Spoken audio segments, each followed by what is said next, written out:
I'm Mike Supple, and you're watching Supple Wine TV. Got another episode of wine and video game pairing going on for you today, which of course means I got my special guest, video game critic Chris Waters. That's Chris, me. Thanks for joining us. Always a pleasure, Michael. All right, so how about bust us into a little something with some nice action and nice intensity. What do you have for us today? So if you're talking action, you're talking intensity, you're talking Resident Evil 5. Resident Evil 5. Latest installation in the long-running Resident Evil series really sort of takes a departure from the creepy, scary history of the game, and it's just like all-out action, blasting zombies, or zombies, not sure exactly what they are, dealing with bioterrorism, shall we say. This one takes us to an unnamed country in Africa, where we go through shanty towns and marshlands and jungles and explore and try to figure out what exactly is going on with this sinister Umbrella Corporation, etc., etc. Chris, Sheva, it's almost time for Alpha Team to go in. Hurry to the deal coordinates. Roger that. The real cool part about this game is it's two-player. You got you got the guy you're playing as, Chris Redfield, and then your partner, Sheva Alomar. So it's a co-op game. You know, if you can play with your buddy who's connected to Xbox Live somewhere else. This is my partner, Sheva. What's up, Sheva? How's it going? Come on! The game is just over-the-top action. All the cutscenes and the dramatic things are just like way overblown and almost to a comical extent, but it's really fun and it fits the action really well. And so let's take a look at some of the intense stuff that goes down. I mean, talking about blasting people's heads off. Ew! Die. Punching them. Punch! Stomping them. This guy. Oh. Stabbing them. Stabbing tomatoes. Find a grenade. That's how the world works. Hide grenades and tomatoes.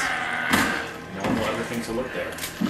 And then it's not just like sort of a lurching zombie type thing, but you get these full-on nasty, like, gross things sprouting out of people's necks, which just makes you want to shoot them even more. Since the game takes place in Africa, I figured we needed African wine. You might not think of that as Africa as a place that produces a whole ton of wine, but particularly down in South Africa, they've been producing wine for a long time. You might not know too much about these wines because due to apartheid and various other reasons, they weren't exporting or other countries were embargoing them, so they weren't importing. But the French and the Dutch have been making wine down there for a long time.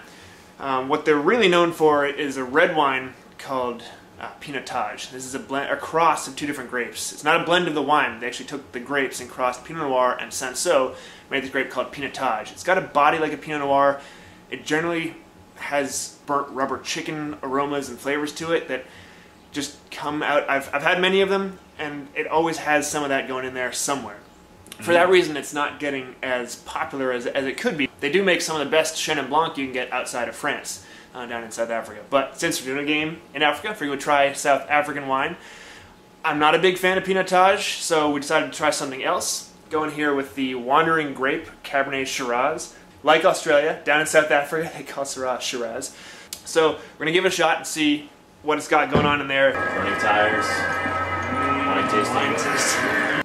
Well, like the game showed with the burning rubber tires, I am definitely picking up some of that in this wine. It's not over the top. There's fruit underneath it, just some blackberry, black cherry, but it does smell like burning rubber. That's for what that's worth.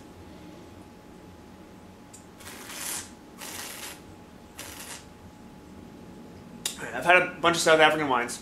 This has that flavor to it, so it is definitely a telltale sign of South African wine. It's not as strong as it is in some wines, but it might not be particularly pleasant to you. If that's not your thing, you're not going to like this. But if that's something you think adds complexity and nuances, it can work because there is some nice dark fruit there. It comes in and around the burnt rubber. So hey, whatever. But it does go well with the game. You're running around in Africa, you're running through the shanty areas, you're running through past piles of burning tires and things that might really make you feel like you're in the game. You're playing, it's got some dark fruit intensity. You're blowing people's heads off. You're dancing around in the smoke. This might just be the wine to go right in that vein. Don't want them barrels attacking you. Man, those barrels, they'll get you if you're not careful. Where are they supposed to store the burnt tire wine if you're busting up all the barrels? I think in burn tires, actually, okay. is where they store that. I think if you age wine in tires. It doesn't. Yeah, well, if you hadn't busted up all the barrels, they could have had some barrels to age the wine. Well, if they hadn't stored the helpful ammunition and gold stashes in there, I wouldn't have had to.